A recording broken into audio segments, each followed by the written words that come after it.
आग लागी भागो, कोई फायर ब्रिगेड ने फोन करो, जल्दी से ये आग न बुझाओ नहीं तो लोग मारा जाएगा। आग बुझा बड़ा आदमी हो जो बड़ती ने बुझा दे, बेआन का आदमी आज खुद धरना में कौन सी आग तारा सीना में जल रही है जो कि आज धरना प्रदर्शन मारो। भजनलाल जी मुख्यमंत्री जी हैं, आज हमारे अधिकारियों से इतने कैसे कमजोर पड़ गए हैं कि जो अधिकारी ये बोल रहे हैं कि कल से ड्यूटी मत आना, आपने मीडिया में आवाज उठा दी। नोटिस क्या सर, हमारा तो नाम ही नहीं लिखा जाता, रजिस्टर भी एक कच्चा डाल रखा है, उसमें लिख देते हैं नाम, कुछ हो गया तो उसी में से काट देंगे। कल को यही नहीं पता हमारा कि हम है भी नहीं है उसमें, फायर पे काम भी करते नहीं करते, क्योंकि अधिकारी ने बोल दिया कि नहीं कहीं से फोन करा लेना, ये मेरा ईगो है, हटा दिया तो हटा दिया, मैं लगने ही नहीं दूंगा, कहीं भी अप्रोच लगा लेना।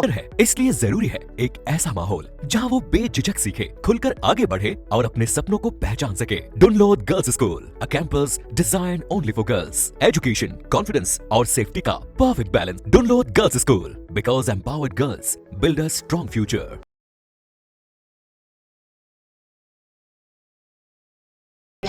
आग लागी भागो, कोई फायर ब्रिगेड ने फोन करो, जल्दी से ये आग न बुझाओ नहीं तो लोग मारा जाएगा।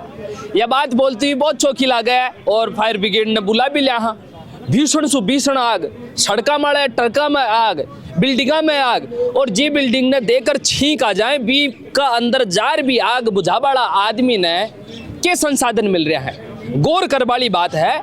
और आज जो भारत चीख चीख और चिल्ला चिल्ला बोला है कि डिजिटल भारत, सशक्त भारत, भी सशक्त और डिजिटल भारत का अंदर जो फायर सेफ्टी आड़ा है, जो आग बुझा बड़ा है, यानी कि मिल रहा है सबसे बड़ो सवाल है। और आज ये सवाल इतनो ज्यादा चुप गो कि जयपुर का शहीद स्मारक माड़ा या को धरनो शुरू हो गो, जिसके मायने लिख रहा है कि ठेका प्रथा बंद करो, भ्रष्टाचार खत्म करो, हम हमारा हक मांगते नहीं किसी से भीख मांगते। क्यों मांगेंगे भीख, हक मांगेंगे, सही बात है। के कुछ पूरा मामलो है, एक बार या की जबानी सुनांगा, फिर भी का बाद में निष्कर्ष तारा सामने रखांगा। के नाम है? मारो नाम मोहित बेरवाल। के बात होगी, क्यों धरनो प्रदर्शन करना पड़ रहे हो थाने? आग बुझा बड़ा आदमी हो जो बड़ती ने बुझा दे, बेआन का आदमी आज खुद धरना में कौन सी आग तारा सीना में जल रही है जो कि आज धरना प्रदर्शन मारो। जी सर, हमको 330 रुपये प्रतिदिन के हिसाब से दिया जाता है, जो कि बहुत ही कम है आज के दिन देखा जाए तो। ना हमारा कोई ऐसा इंश्योरेंस करा रखा है, ना हमारा कोई मेडिकल है। हम अग्नि दुर्घटनाओं के अंदर जाते हैं तो ऐसा कोई भी इक्विपमेंट हमें नहीं दिया गया है जिस कारण से हम उस आग के अंदर और अच्छा प्रयास कर सके। यदि हम मीडिया के द्वारा बोलते हैं तो हमें बोला जाता है फ़ोन करके कि कल से मत आना। हम बोलते हैं कि किसके द्वारा, तो बात ये है कि ठेकेदार के अंदर इतनी पावर कहाँ से आ गई कि अधिकारी ठेकेदार की बात मान रहा है कि वो कह रहा है कि नहीं कल से ड्यूटी पर नहीं आएगा। हमने इतनी सेवा दी है, इतनी जान जोखिम में डाली है, इतना कुछ किया है, इस दुर्घटना इतनी हुई है 2025 के अंदर भी, फिर भी हमने सहयोग किया, हमेशा आगे रहे और हमेशा काम भी करते रहेंगे। लेकिन हमें ये सवाल का जवाब पूछना है कि हमें ऐसा क्यों बोला गया है कि कल से ड्यूटी पे मत आना। प्रधान सस्पेंड कर दिया? जी साहब, और ठेको निरस्त कर दिया। सस्पेंड तो के सरकारी कर्मचारी थोड़ी हो, तो यो के माजरो है थाने इक्विपमेंट क्यों कौन मिल रहा, सेफ्टी का थाने साधन क्यों कौन मिली? अतरी आग कमाए न थे, बिना सोचे समझे कुछ जाओ तो कदे बोलिया को ना कि भाई मानवीय संसाधन चाहें आग बुझावा के लिए। सर सबसे पहले मैं आपका आभार व्यक्त करूँगा जिस मंच पर आप हमारी आवाज़ सुनने के लिए आए हो। यहाँ पर मैं बताना चाहूँगा मैं छेलविहारी 22 गोदाम फायर स्टेशन कर्मचारी हूँ सर, और आपने ये बोर्ड में 2 लाइन तो पढ़ ली लेकिन मेन लाइन नहीं पढ़ी सर। मैं आपको पढ़ाना चाहूँगा कि अपने हक के लिए बोलोगे ड्यूटी से जाओगे। इसका विरोध करने के लिए हमारे ब्लैक पट्टी बांध करके भाई विरोध कर रहे हैं, क्योंकि आज हमारे जो यशस्वी भजनलाल जी मुख्यमंत्री जी हैं, आज हमारे अधिकारियों से इतने कैसे कमज़ोर पड़ गए हैं कि जो अधिकारी ये बोल रहे हैं कि कल से ड्यूटी मत आना, आपने मीडिया में आवाज़ उठा दी, तो भाई उनको हटाने की ऑथोरिटी भजनलाल जी तो नहीं दे सकते। इतना तो मुझे कॉन्फिडेंस विश्वास है, क्योंकि मैं भी उसी भरतपुर से, पूर्वी राजस्थान से आता हूँ, वो भी उधर से आते हैं। मैं इतना कॉन्फिडेंस कह सकता हूँ कि हमारे मुख्यमंत्री जी ऐसा गलत नहीं कर सकते। तो भाई ये जो अधिकारी ऐसा कर रहे हैं तो उनके प्रति एक्शन क्यों नहीं हो रहा है? यहाँ कहाँ कमजोरी आ रही है? जो अधिकारी इनका शोषण कर रहे हैं, ठेकेदार शोषण कर रहे हैं, तो ये कहीं ना कहीं मिली भगत लग रही है सर इनके भ्रष्टाचार की। और हमने मांग ज़्यादा नहीं करी सर, हमारी मांग ये थी कि हमें ठेका प्रथा बंद करके हमें गवर्नमेंट डायरेक्ट सैलरी दे दे, जिससे हमारा भविष्य सुनिश्चित हो सके। क्योंकि ये जो 10 साल 15 साल से हम कार्य कर रहे हैं और आज उन्होंने बोल दिया कि कल से ड्यूटी मत आना, तो हमारे तो 10 साल 15 साल मिट्टी में गए सर। 15 साल घर वाले हमारे सुन रहे, तो बेटा तू तो फायरमैन बन रहा था 10 साल से, तो मम्मी ने तो हटा दिया कल उसने, तो ऐसा क्यों कर दिया। अब हमारे बच्चे क्या, तो बच्चे रोड पे तो आएंगे, क्या करूँ। अधिकारी से रहा मुख्यमंत्री जी से, क्योंकि अधिकारी ने बोल दिया कि नहीं कहीं से फ़ोन करा लेना, ये मेरा ईगो है, हटा दिया तो हटा दिया, मैं लगने ही नहीं दूंगा, कहीं भी अप्रोच लगा लेना आप। तो इसका मतलब कहीं ना कहीं उसकी पावर ज़्यादा चल रही है अधिकारी की। तो मैं तो ये मुख्यमंत्री जी तक मैसेज पहुंचाना चाहता हूं आपके माध्यम से कि सर इस राजस्थान को बचाओ। त्राही नाम हो रहा है राजस्थान, आपके मतलब नाम सुन करके बीजेपी लाया है कि बीजेपी आई है, भजन लाल जी आए हैं, तो शायद हो सके जो ये शोषण हो रहा है उस शोषण से मुक्त करवाएंगे और बेरोजगार हैं उनको रोजगार दिलाएंगे, जिससे हमारा राजस्थान उज्जवल बनेगा। और जो गड्ढे में गया है उसको देखो, सरकार कोई भी आए, मैं तो किसी भी सरकार का विरोधी नहीं कर रहा, क्योंकि सरकार की जगह सही है, लेकिन जो नीचे वाले हैं वो भ्रष्ट हैं और उन भ्रष्टों का जब तक इलाज नहीं होगा जब तक सरकार बदनाम होती रहेगी। क्योंकि कोई सरकार नहीं चाहती कि हमें बदनामी का धब्बा लगे, लेकिन जो नीचे वाले हैं वो चाहते हैं कि नहीं सरकार कोई सी भी आ जाए हम बदनाम करवा के मानेंगे, क्योंकि हमने तो हमारा जेब भरना है ना, हमें सरकार से क्या मतलब है। आज बीजेपी है, बीजेपी में जेब भर लेंगे, कांग्रेस आएगी, कांग्रेस में जेब भर लेंगे, हमारा चल रहा है ना जेब पूर्ति। ठेकेदार कोई भी हो, क्योंकि ठेकेदार आज इसको अपन ठेकेदार में चेंज करा देंगे, दूसरा ठेकेदार आ जाएगा उससे 60 गांठ बैठा लेंगे, क्यों उनकी तो मिली भगत चल रही है लाखों काफ़ी दिनों से। तो मैं तो यही चाहूँगा कि इस ठेका प्रथा को बंद करो और ये शोषण को मुक्त करवाओ। आदरणीय भजन लाल जी आपसे हाथ जोड़ के निवेदन है मेरा। हाथ जोड़ के निवेदन है मुख्यमंत्री जी से। अच्छा एक बात बताओ, ऐसी क्या बात होगी जो थाने ठेकेदार सीधो फोन करके नहीं बोला है, बिना नोटिस वगैरह कुछ ही कौन मिले। नोटिस क्या सर, हमारा तो नाम ही नहीं लिखा जाता, रजिस्टर भी एक कच्चा डाल रखा है, उसमें लिख देते हैं नाम, कुछ हो गया तो उसी में से काट देंगे, कल को यही नहीं पता हमारा कि हम है भी नहीं है उसमें, फायर में काम भी करते नहीं करते। हम हमारे निस्वार्थ भाव से जनता की सेवा कर रहे हैं, सब कुछ कर रहे हैं, मगर हमारा खुद का ही भविष्य सुनिश्चित नहीं है। मतलब थारो नाम ही जब रजिस्टर्ड को ना काल ना कोई आग कमाए ना कोई अनोनी होगी, तो फिर थारो कोई मुआवजा वगैरह क्या है। सर हमारी ये मांग भी है कि हमारा इंश्योरेंस हो, बीमा हो, क्योंकि हमारे अगर कुछ होता है, जैसे हमारे साथी भाइयों के साथ भी हुआ है, कईयों के किसी एक एक्सीडेंट हुआ जिसमें 1 के 20 लग गए, एक भाई यहाँ से भी आया है। ये पूरे राजस्थान का मुद्दा ऐसा ही है कि वो करौली से आए एक जने, तो उसमें खुद के जेब से पैसे लगाए हैं, आज तक भी लगा रहे हैं। और बस ये है कि हाँ सेवा दी जब तक बहुत अच्छा है, हमारा खुद को अच्छा लगता है कि भाई हमने सेवा दे रहे हैं, और इतने रुपए में कोई नहीं दे सकता, हम हमारी जान जोखिम में रख के करते हैं, मगर सरकार हमारी बिल्कुल भी नहीं सुन रही। इसमें कहीं ना कहीं अधिकारी और ठेकेदार की मिलीभगत है, या तो उनको लगता है कि सरकार बदलती रहेगी, हमारा क्या है, हमारी तो जेब भर रही है आराम से, ये अपने परेशान होते रहेंगे। आज हमारे घर वालों के बारे में भी सोचे, ठेकेदार अगर या परमानेंट वो अधिकारी हमारे बारे में सोचेगा कि आज हम कैसे दिन काट रहे हैं, तो शायद उस तरह रात को नींद नहीं आए। अच्छा एक चीज़ बताओ जी, यहाँ थे कितने टाइम से हो एक में। मैं फायर स्टेशन से करण सिंह ड्राइवर पद पे हूँ। 10 साल हो गए मेरे को, 10 साल से ना मेरा इंश्योरेंस है, ना कोई बीमा है, ना कोई मेडिकल है, ना आई कार्ड है। अगर मैं गाड़ी लेके जाता हूँ स्पीड में, अगर कोई हादसा हो जाता तो रोने वाला पीछे कोई नहीं है, कोई कुछ भी नहीं हो सकता मेरा, वो खुद करवाओ, उसी 10,000 रुपये में खुद करवाओ जो भी करना होगा। अगर वो केस भी लग जाता है ना हमारे गाड़ी में, किसी के उल्टा है तो हमारे को ही भुगतना पड़ेगा। वो गाड़ी का एक्सीडेंट हो गया तो हमारा इलाज भी हम कराएंगे, प्लस केस भी हम ही लड़ेंगे उस चीज़ का, ज़्यादा अगर कोई सामने वाला के कुछ हो गया तो इतनी बुरी दशा हो रखी है हमारी। अगले दिन यही आदेश आएंगे कि इसको ड्राइवर को बोलो घर जाए, ड्यूटी से हटा दिया जाएगा। 10 साल से काम कर रहे हो, अभी हाल फिलहाल में थाना हटा दिए हो? नहीं, मीडिया में बोलते हैं अगले दिन मेरा ही नंबर है, हो सकता है मीडियम बोलता है थाना हटा दिया, अगले दिन यही आएगा कि उसको बोल दो कल से ड्यूटी पे नहीं आए। कुछ भाइयों को हटा दिया, नोटिस वगैरह कुछ कोई नोटिस नहीं है, कुछ नहीं है, कोई लेना देना नहीं है, नोटिस वोटिस कुछ भी नहीं देते। फोन पे बोल देंगे, मैडम से पूछते हैं तो वो बोलते हैं अधिकारी ने बोला, अधिकारी को बोलते हैं आगे से आदेश आए, तो आदेश दे कौन रहा है ये।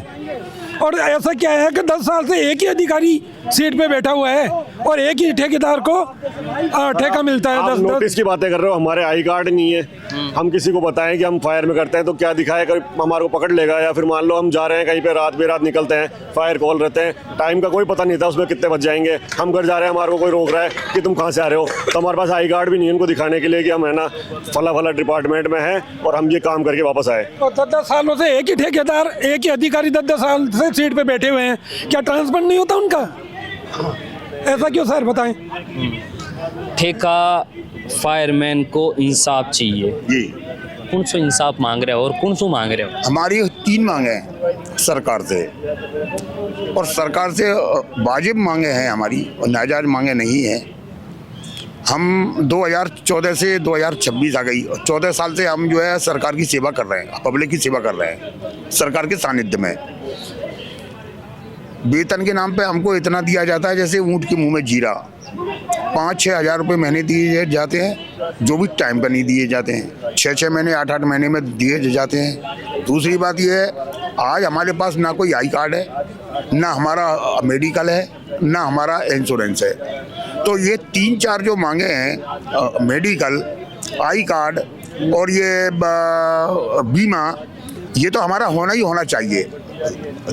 अहम बात ये है, सरकार ने हम लोगों के बीच में एक ठेकेदार जो है डाल दिया। अब वो ठेकेदार हमारा पूरी तरह से शोषण कर रहा है। तो सरकार को ऐसा करना चाहिए कि हम राजस्थान के जो अग्निशमन कार्मिक हैं, इनको या तो कोई प्लेसमेंट एजेंसी के द्वारा या जो है संविदा के द्वारा हमारा कोई कहीं ठहराव तो हो। अब 6 महीने हो गए, हमारे दर्द को सुनने वाला राजस्थान में कोई नहीं है। हमने कई बार अपना जो है दुखड़ा सरकार के सामने भी रोया, लेकिन सरकार भी हमारी नहीं सुनती है। 6 महीने से वेतन नहीं आ रहा है हमारा। हर आदमी परेशान है। करौली से आया हूँ मैं, कमलेश मेरा नाम है, और सरकार अनसुना करती है। सरकार को सोचना चाहिए कि हम जो कार्मिक हैं, सरकार हमारी माई बाप है। और अहम बात मैं कहने जा रहा हूं कि सरकार से कोई विरोध नहीं है हमारा। हम सरकार से किसी प्रकार का कोई विरोध नहीं करते हैं, केवल सरकार की जो नीति है उन नीतियों का विरोध करते हैं। तो नीतियों में सरकार सुधार लाए, जिससे हमको थोड़ी राहत मिले, और हम सरकार के साथ हैं। सरकार से कहीं अलग नहीं है। सरकार का किसी प्रकार का कोई विरोध नहीं है हमारा। गौर करने वाली बात है कि हम उस राष्ट्र में हैं जिस राष्ट्र के प्रधानमंत्री कहते हैं कि डिजिटल भारत बन रहा है, सशक्त भारत बन रहा है, मजबूत भारत बन रहा है, शिक्षित भारत बन रहा है, और कहीं आग लग जाती है तो फायरमैन जाकर अपनी जान को जोखिम में डालता है और उसे वो संसाधन तक भी नहीं दिए जाते जिससे वो खुद की सुरक्षा कर सके। जो लाखों लोगों की आग में कूदकर सुरक्षा करने वाला इंसान खुद की सुरक्षा ना कर पाना, ये सिस्टम की लाचारी है, मूर्खता है। शर्म आती है क्या उन अधिकारियों को? शर्म आती है क्या उन तमाम अधिकारियों को जो अधिकारी इनके ऊपर एक ठेकेदार बैठा रखे हैं? और उन ठेकेदारों को भी शर्म आती है क्या जो एक फोन पर कह देते हैं कि कल से आप ड्यूटी पर नहीं आएंगे? 10-10 साल तक इन लोगों ने इस ब्रह्मांड की आगों को बुझाने का काम किया है। विदेशों के फायरमैनों को देखिए और भारत के फायरमैनों को देखिए। 300-350 रुपये में ये पूरा दिन गुजारते हैं और आग के अंदर जाके कूद जाते हैं। जानवर है क्या ये? मशीन है क्या ये? शर्मिंदगी वाली बात है। आप किस हक से कहते हैं कि हमारे भारत में इतना बड़ा सुधार हो रहा है, सिस्टम बदल रहा है? अरे सिस्टम कहाँ बदल रहा है? जब सिस्टम में रहने वाले लोग ही सिस्टम से लड़ रहे हैं तो कहाँ बदलाव हो रहा है? सच बोलो तो नौकरी से हट जाओगे। ये तख्तियां लेकर बैठे हैं ये लोग, ये फायरमैन हैं। सच बोलने पर नौकरियों से हट जाओगे, नौकरियों से, ठेकों से हट जाओगे। नौकरियां तो क्या है? फायरमैन है, गुलाम नहीं। फायरमैन है, गुलाम नहीं। इंसान है, इंसानों को तो संसाधन चाहिए ना। अगर थोड़ी भी देरी हो जाए, फायरमैन अगर नहीं पहुंच रहे हैं, गाड़ी नहीं पहुंच रही है, तो जनता भी आक्रोशित हो जाती है। गाड़ी लेट आई थी। अरे ये गाड़ी जल्दी लेके आएंगे और अगर कोई हादसा भी हो गया तो इनका कोई बीमा है? इनका कोई बीमा है? बीमा, मेडिकल, सुरक्षा हमारा हक, ये बीमा के लिए भी लड़ रहे हैं। इनका कोई बीमा नहीं है। कोई अनहोनी भी हो जाएगी तो इन्हीं को झेलना पड़ेगा। शर्मिंदगी वाली बात है। चुल्लू भर पानी लीजिए और उसमें अगर आप डूब सके, प्रैक्टिकली पॉसिबल तो नहीं है, लेकिन कहावत बोली जाती है कि चुल्लू भर पानी में डूब मरो। अगर आप डूब सकते हो तो मर जाओ। मैं उन तमाम जिम्मेदारों को कह रहा हूं जो गलत है। अच्छे अधिकारी काम करते रहे, हमारा उनके साथ में समर्थन है। लेकिन जो गलत कर रहे हैं, जो ठेकेदारों को इतना बड़ा मसीहा बना दिया है इन लोगों के ऊपर, उन लोगों को कह रहा हूं कि शर्मिंदगी से आप डूब मरे, डूब मरे। बड़ी सोचने वाली बात है, ये ठेका चला रखा है, इन लोगों को हक मांगने के लिए लड़ना पड़ रहा है। एक गजब ही। टेंडर 10 साल से चल रहा 10-15 है, साल उसी से का एक ही है। कॉन्ट्रैक्ट है और उसी वही 10 साल से चला रहा है पूरा फायर ब्रिगेड का टेंडर, गाड़ी से लेके फायरमैनों तक सब उसी का टेंडर है और 10 साल से वही सीट पे वही अधिकारी बैठा हुआ है। 10 साल से कोई ट्रांसफर ही नहीं हुआ सर सर ट्रांसफर। एक ही स्टेशन पे एक कर्मचारी अधिकारी 10-10 साल से सीट पे चिपक रहे हैं, अधिकारी सीट पे चिपक रहा है, तो कहीं ना कहीं भ्रष्टाचार आपको संशय में आएगा ही आएगा। और अगर सरकार अच्छी है तो भाई सरकार तो बोलती है कि 3 साल से ज्यादा कोई अधिकारी कर्मचारी को स्टेशन पर रख ही नहीं सकते हो आप, क्योंकि भ्रष्टाचार में लिप्त हो जाएगा वो। तो अब 10-10 साल इतनी भूल कहाँ रह रही है? ये उस भूल को क्यों नहीं निकाल रहे? क्या सरकार इन तक पहुंच नहीं पा रही है? क्या ये अधिकारियों की कभी सीएम साहब स्वास्थ्य शासन डिपार्टमेंट की मीटिंग ले रहे हैं, कभी मंत्री जी ले रहे हैं, तो मंत्री जी ने कभी संज्ञान लिया है क्या कि फायरमैनों का इतना शोषण हो रहा है, मीडियाबाजी 15 दिनों से चल रही है, हमारे पास वीडियो आ रही है, विधानसभा में मुद्दा आ रहा है, तो क्यों कभी इनकी मीटिंग ली है? और मीटिंग ली है तो उन अधिकारियों के प्रति क्यों एक्शन नहीं आ रहा है आज तक? जो अधिकारी इन बेचारे ठेका कर्मचारियों को हटा रहे हैं, उनके लिए किसका हाथ है? जो इतनी बड़ी अप्रोच लेके बैठे हैं जो 10-10 साल से सीट पर, तो हम तो वही तानाशाही में रहेंगे, आप कहीं भी पहुंच जाना, हमारी सीट कोई नहीं छीन सकता है। आज सरकार जितने भी परमानेंट कर्मचारी है फायर के अंदर, उनको सब सुविधा मिल रही है, उनका RGHS भी है, उनका इंश्योरेंस भी है, उनकी तनख्वाह भी ज़्यादा है, तो ये सब हम भी वही काम कर रहे हैं, तो ये हमारे साथ सवाल वो भेदभाव क्यों?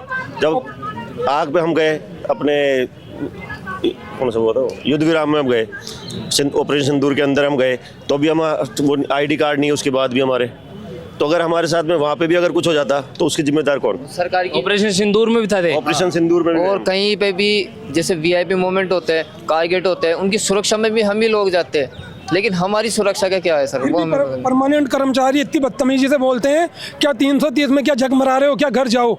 जो आदमी 10 साल से काम कर रहा है और ऐसा कहेगा तो फिर क्या होगा? बिल्कुल, ये ऑपरेशन सिंदूर के अंदर जाकर काम करने वाले हैं, ये वो छिपे हुए सुरक्षा कर्मी हैं जो हमारे देश के लिए कितनी बड़ी बड़ी आहुतियाँ दे देते हैं, आग में जाकर कूद जाते हैं कि किसी की जान बच जाए, किसी के जान मान की हानि ना हो। ये वे लोग हैं जो खुद की सुरक्षा के लिए, VIP को सुरक्षित रखने के लिए दिन रात उसके आगे पीछे मंडराते रहते हैं बगुले की तरह, लेकिन इनकी सुरक्षा कहाँ? सर मैंने अब ये शर्मिंदगी वाली बात नहीं है तो क्या है? कौन सा सिस्टम में काम कर रहे हो? इन लोगों के लिए आप क्या कर रहे हो जो आपके लिए सब कुछ कर रहे हैं? VIP CM के पीछे भी फायर ब्रिगेड की गाड़ी चलती है, मंत्रियों के पीछे भी गाड़ी चलती है, प्रधानमंत्री के पीछे भी गाड़ी चलती है, राष्ट्रपति के पीछे भी गाड़ी चलती है, यही रहते हैं वो। और इनको कितने रुपए दे रहे हैं? 330 रुपए भीख दे रहे हो क्या आप इनको? ये 330 भी केवल जयपुर में है, जयपुर से बाहर आप देखेंगे वो और भी कम है। 200 रुपए 200 रुपए में काम कर रहे हैं लोग रोज। ये करौली से भी आए। करौली से हैं सर। आपको कितने दे रहे हैं? 266 रुपये 266 जी, जिसमें हमको ना तो कोई रेट है 330 तो ना तो हमको कोई PF मिलता है, ना ही कुछ मिलता है। कहीं पे हमारी ड्यूटी भी लगाई जाती है तो उसके लिए हमको आदेश नहीं मिलता है नामजद। हमको आदेश में भी सिर्फ ठेकाकर्मी लिखा जाता है। और हम कहीं भी कोई संघर्ष करते हैं तो उसमें सबसे बड़ी चीज़ ये है, ना तो हमारे पास कोई इक्विपमेंट होते हैं, ना ही सुरक्षा के संपूर्ण उपकरण हमको उपलब्ध हैं। अन्य सभी राज्यों में सुरक्षा के सारे उपकरण मिलते हैं, लेकिन सिर्फ राजस्थान में ही अग्निशमन विभाग एक ऐसा विभाग है जिसमें सुरक्षा उपकरणों से पूरी तरह से बेरुखी है। और आपको अवगत करवाना चाहूँगा कि सभी जगह राजस्थान के संपूर्ण राज्य में भारी इक्विपमेंट की कमी है। और इसमें जो बजट होता है, व्यवसायिक कोई भी प्रतिष्ठान या कोई व्यक्तिगत भवन निर्माण करता है, वहाँ से लेके और अंतिम क्षण तक फायर NOC की नीड होती है और उसको वह लेता है, तभी उसका आगे कार्य चलता है। उसके ज़रिए से करोड़ों रुपए, अरबों रुपए संकलित होती है राशि, लेकिन इसके बावजूद हम लोगों को मात्र 6,000 से 9,000 रुपये सैलरी दी जाती है, वो भी असमयिक। अभी हम यहाँ पे आए हैं, सिर्फ हमारी चंद मांगे हैं। हम असमयिक वेतन से आज़ादी चाहते हैं, ठेका प्रथा से आज़ादी चाहते हैं। चंद जो जयचंद हमारे बीच में बैठे हुए हैं ठेकेदारों के रूप में, उनसे मुक्ति चाहते हैं पूर्ण रूप। संसाधन तक नहीं, इक्विपमेंट नहीं इनके पास में। आग बुझाने के लिए कूद जाओ, मर जाओगे तो आपका नाम भी रिकॉर्ड में नहीं है कि कौन सा फायरमैन उस आग में जलकर मर गया। इनका कोई रिकॉर्ड नहीं है, इनकी ना हाजिरी होती है, ना इनका कोई लेखा जोखा है, कुछ नहीं है इनका। ये किसी आग में अगर झोंक के मर गए, इनको कौन पूछेगा? इनका बीमा कहाँ से आएगा? इनके घर वाले इनको ढूंढेंगे कैसे? जाकर अगर विभाग में पूछेंगे तो कहेंगे इस नाम का तो कोई व्यक्ति ही नहीं है, आग में जल गया होगा, पता नहीं कौन है। यार ये तो बड़ी तगड़ी तरीके का सिस्टम चल रहा है। एक घटना मेरे साथ हुई थी, करौली हिंसा 2022 जिस दिन करौली में घटित हुई थी, उस दिन सबसे पहले मैं आग बुझाने के लिए गया था। मेरे द्वारा आग बुझाई गई और आगजनी की घटनाओं को रोकने का भरसक प्रयास किया गया। बावजूद इसके जब आग तो शांत हो गई, 17 दिन 24 घंटे ड्यूटी के बाद जब लोग सभी शांत हो गए और अपने अपने घरों में सुरक्षित थे, उसके बाद पुलिस रिकॉर्ड में मेरे नाम से जो FIR हुई थी 131, उसमें सबसे प्रथम स्तर पर मेरा नाम आया था, जबकि मेरे द्वारा आग बुझाई गई थी और मेरा ही नाम करौली हिंसा में आया था कि इसने हिंसा करवाने में सहयोग किया है। इसके बाद मैं दर दर की ठोकरें खाया था 1 साल, सभी अधिकारियों के पास गया, लेकिन मेरा नाम का कोई लेटर तक उन्होंने जारी नहीं किया। जारी करने के लिए कहा तो उन्होंने बोला कि आप परमानेंट हो जाओगे, आपको कोई आदेश नहीं दिया जाएगा। जब हम ही सभी ठेका कर्मियों ने मिल कर के अपनी लड़ाई लड़ी, लास्ट में कलेक्टर, ADM, SP, यहाँ तक कि राज्यपाल महोदय के नाम ज्ञापन दिया था, तब जाके इंक्वायरी हुई और रिकॉर्ड में चेक किया गया कि 17 दिन इस बंदे ने करौली हिंसा में 24 घंटे ड्यूटी की है फायर स्टेशन करौली में। उसके बाद मेरा नाम पृथक करने के लिए कहा गया है। शाबाश, 1 मिनट, शाबाश, तालियां जिम्मेदारों के लिए, तालियां। क्या बात है, मजा आ गया। जो आग बुझाने गया उसी के ऊपर केस कर दिया कि ये हिंसा करवाया था। और वही शाबाश, जिसने एक वही करौली हिंसा थी जिसने एक पुलिस कांस्टेबल को आग से एक बच्ची को बचाने का सिर्फ एक फोटो वायरल हुआ था, तो उसको प्रमोशन देते हुए और कांस्टेबल से हेड कांस्टेबल का प्रमोशन दिया। एक हमें जो उस दिन भी ठेका कर्मी थे, आज भी ठेका कर्मी हैं, हम अपनी जान पर खेलकर आगजनी से बचाते हैं। करौली हिंसा जो पूरे देश भर में एक चर्चित मुद्दा था, उसमें हमने हमारी जान की बाजी लगाते हुए और लॉ एंड ऑर्डर को हमने मजबूत किया और मजबूती से लड़े। इसके बावजूद आज तक हमको कोई सहयोग नहीं मिला गवर्नमेंट से। क्या बात है, जोरदार, जबरदस्त, लाजवाब, जिंदाबाद। कोई दिक्कत, समस्या, परेशानी, विधान, संकोच, त्रुटि, खेद, अनहोनी, प्रॉब्लम, मिथ्यात्मक प्रकरण हो तो खुद ही मर जाना, हमें मत बताना। सिस्टम के पास में नहीं है जांच का विषय। जो आग बुझाने जाते हैं उन्हीं के खिलाफ में FIR दर्ज करवा दी जाती है, और जब ये लड़ते हैं तो जांच होती है तो पाया जाता है कि ये तो फायरमैन था, इसके खिलाफ तो गलत FIR दर्ज करवा दी गई।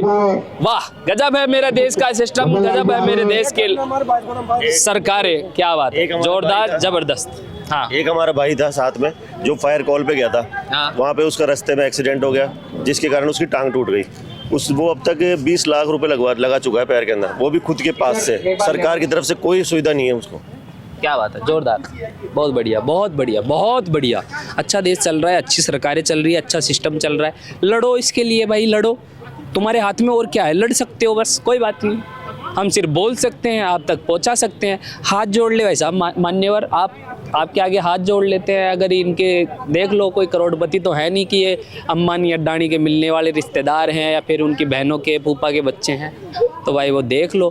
बाकी हम तो सिर्फ कह सकते हैं, शर्मिंदगी तो आपको ही होनी पड़ेगी, ये आप ही को होना पड़ेगा। जय हो, जय भारत, जय जय राजस्थान। और आग बुझाते रहो और जिंदा रहने का प्रयास करते रहो। जय हो। क्या बात है, तेमन सुन रहे हो जलको पे। नाम मेरा बबलू है, कैमरा के पास मेरे भाई जतीन है। धन्यवाद, राम राम सर।